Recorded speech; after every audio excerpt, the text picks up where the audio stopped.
दोस्तों नमस्कार। 3 दिसंबर 2023 एक महत्वपूर्ण तारीख है केंद्रीय कर्मचारी और पेंशन भोगियों के लिए, और या यूं कह लें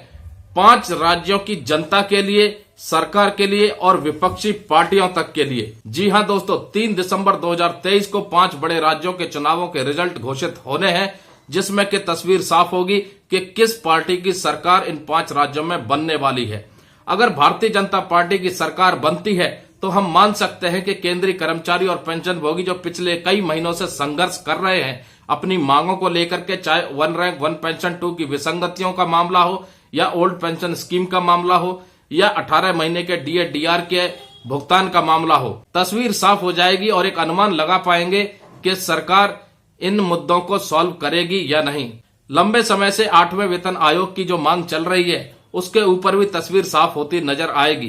क्योंकि अगर बीजेपी की सरकार सत्ता में आती है तो बहुत से मुद्दे जो केंद्रीय कर्मचारी पेंशन भोगियों के लटके पड़े हैं वो और भी ज्यादा लटक सकते हैं। वहीं अगर कांग्रेस की सरकार बनती है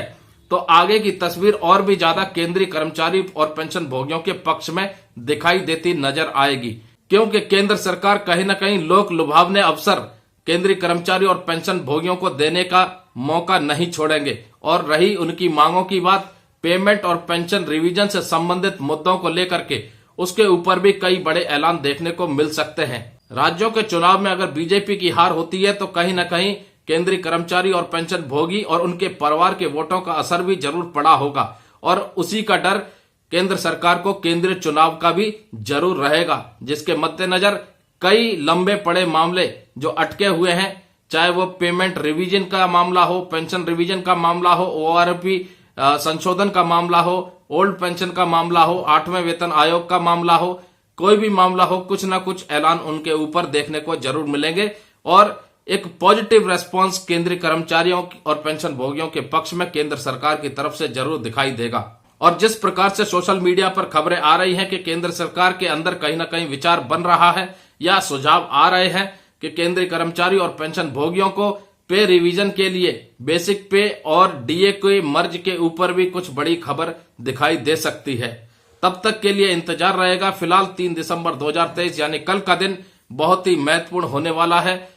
कई बड़ी बड़ी पॉलिटिकल पार्टियों के लिए, राज्यों के लिए, देश की जनता के लिए, और खास करके केंद्रीय कर्मचारी और पेंशन भोगियों के लिए जो इंतजार कर रहे हैं उनकी मांगों को लेकर के, और इंतजार कर रहे हैं कि कब ये सरकार उनके पक्ष में महत्वपूर्ण फैसला ले। जय हिंद, जय भारत दोस्तों।